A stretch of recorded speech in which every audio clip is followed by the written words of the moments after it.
What's going on, everyone? Welcome back to the channel. Today we're looking at the Kemove / DIERYA DK61 PRO 60% mechanical keyboard. It's a nice keyboard, but is it worth it? Let's find out.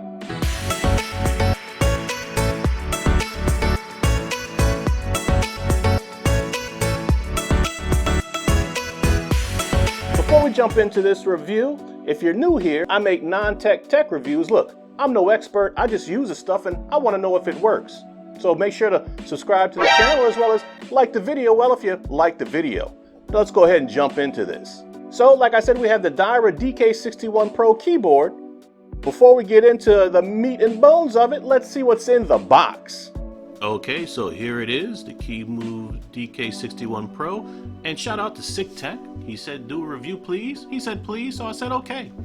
So I went with the DK61, the blue switch is Gateron, and of course it's Bluetooth. So let's go ahead and pop this on open and see what's inside. Okay, very nice box as usual. And here's the keyboard. And they put this little plastic cover over it, which is nice because if you're not using the keyboard, you can put the plastic cover back on to keep dust off of the board. So here it is, the DK61 Pro. Kind of your standard 61 key keyboard. Go ahead and put that off to the side till later. And also in the box, of course, we have our instruction manual. We have the switch puller because this board is hot swappable, so you can change your switches. It has a USB to USB Type-C cable, and it is a 90-degree angle, which is nice. 90 degree is always better, and this is metal. These are metal ends on this, and the DIERYA logo. And it does include a couple of extra switches, one red and one blue. There's a red one there, close up, and here's the blue one. Oh, my nails need work.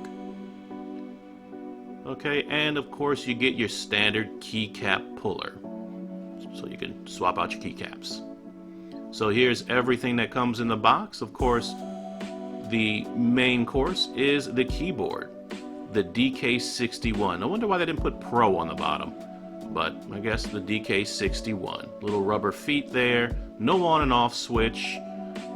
So USB in the back left. So there it is.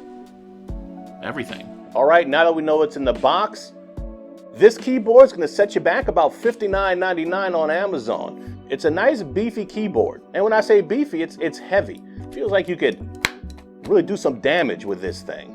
And these come in the Gateron Optical switches, black, blue, red, and brown. I went with the blue switches because I want to hear how loud they would be since I have several other keyboards, but none are in blue. So this is how the blue switches sound.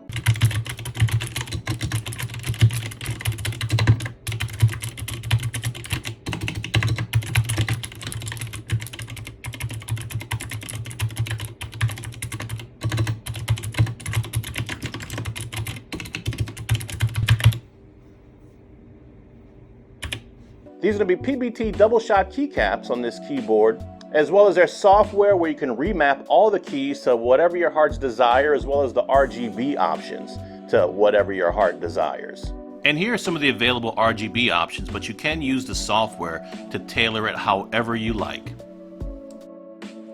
Okay, and you can pop off your keycaps because this board is hot swappable, so you can swap out your switches. So here are the blue switches it came with.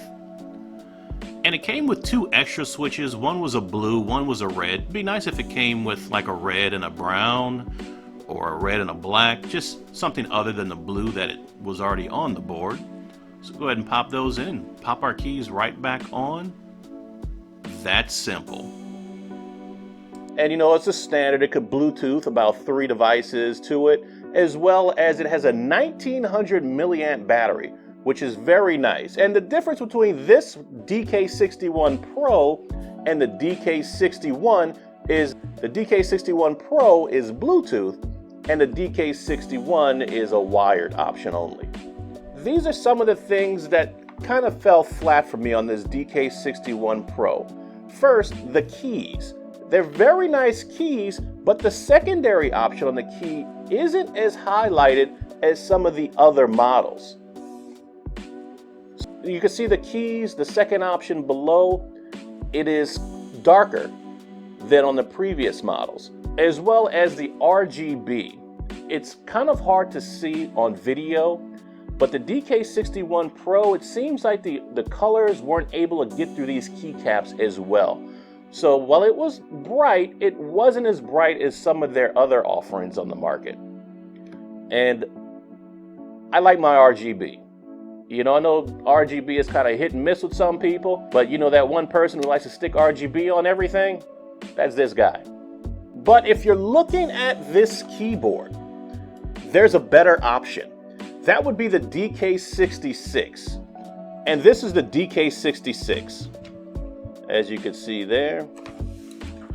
So these keyboards, this one's going to be $10 more than the DK61 Pro. The DK61 Pro is much, much heavier.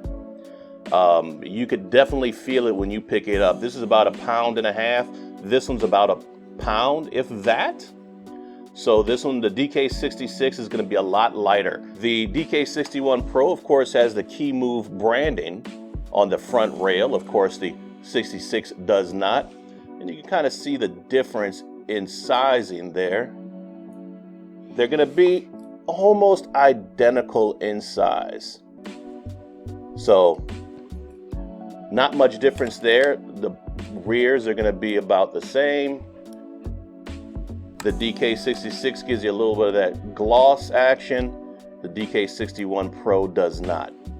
And the reason I'm comparing these two is just the fact that if you're checking out the DK61 Pro, I would definitely jump in and check out the DK66 first. Yeah, it's going to have a few additional keys, but size-wise, identical. Functionality, identical. But like I said, the DK61 Pro, the RGB wasn't as bright as on the DK66, as well as the keys. Like I said, the keys on there, the second option on the key was a lot dimmer. But that's my overall take on the DK61 Pro. Let me know what you think. Well, again, thanks for watching. I'm Don. Time to figure out which one is going on that keyboard wall. I think it's the DK66.